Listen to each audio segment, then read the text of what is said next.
Mais qu'est-ce qu'un analyste fonctionnel? Donc, imaginez que vous souhaitiez développer un logiciel qu'un client vous a commandé. Donc, l'un des premiers défis auxquels vous êtes confronté est d'analyser les besoins du client. Donc, d'abord, il faut maîtriser son métier d'abord. Donc, alors, ensuite, analyser ses besoins. Cette première étape est déjà critique pour la réussite ou l'échec de votre projet, d'où le fait de bien prendre le temps afin de maîtriser le métier du client. Maintenant, devenir analyste fonctionnel, voilà, c'est toujours intéressant d'abord porter la casquette de développeur afin de comprendre le jargon des développeurs, s'habituer au cahier des charges en lisant les dossiers fonctionnels. Ensuite, le programmeur peut s'orienter vers l'analyse fonctionnelle avec l'expérience. L'analyste fonctionnel doit jongler avec les exigences des clients, les contraintes techniques, le temps et puis l'argent. Donc, analysons le profil de l'analyste fonctionnel, mais avec l'outil MBTI. Donc, c'est tout simplement un outil d'évaluation psychologique. Et comme vous voyez ici, il y a deux axes, un axe horizontal et l'autre vertical. Horizontal qui va de l'émotion à la logique, et puis vertical entre introversion et puis extraversion. L'analyste fonctionnel se situe à ce niveau-là. Horizontalement, il est très logique. Pourquoi? Car l'analyse exige un regard rationnel sur l'information à traiter. Et verticalement, il est très réparti entre le type introverti, lorsqu'il analyse les informations recueillies, et extraverti lorsqu'il doit chercher les informations en se tournant vers les autres. Donc, pour les qualités de l'analyste fonctionnel, oula.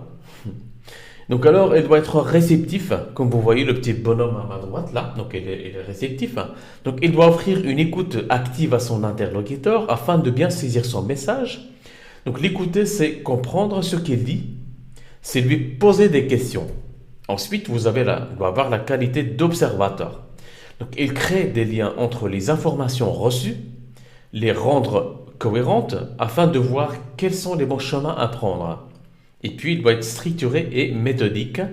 Il ne procède pas au hasard, donc il procède par étapes.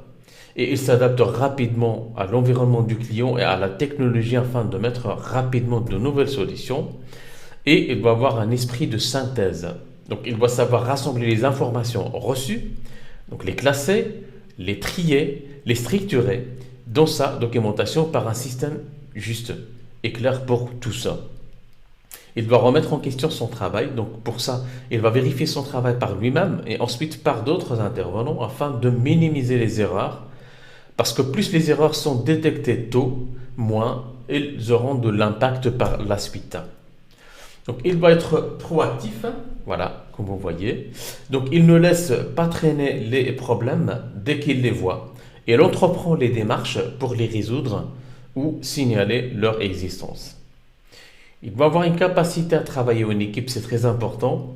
Donc alors, il est en relation avec presque toutes les personnes impliquées dans le projet. Il doit travailler en collaboration cordiale avec tous ces gens. Donc alors, il peut être technique, mais pas trop. Mais c'est indispensable, c'est très important qu'il soit technique comme ça. Il comprend un peu le jargon des développeurs, il peut interagir avec eux et surtout devant le client, il a cette crédibilité de pouvoir parfois donner son avis sur l'implémentabilité d'une telle ou telle fonctionnalité. Il a le rôle d'interprète et il a l'avantage à être à l'aise dans ces deux mondes. Donc il doit être diplomate aussi, hein. Il doit être diplomate, comme vous voyez là. Il peut être confronté à des avis divergents. Il doit conserver sa neutralité et démontrer son ouverture à toute décision. Voilà. Hop. Et voilà.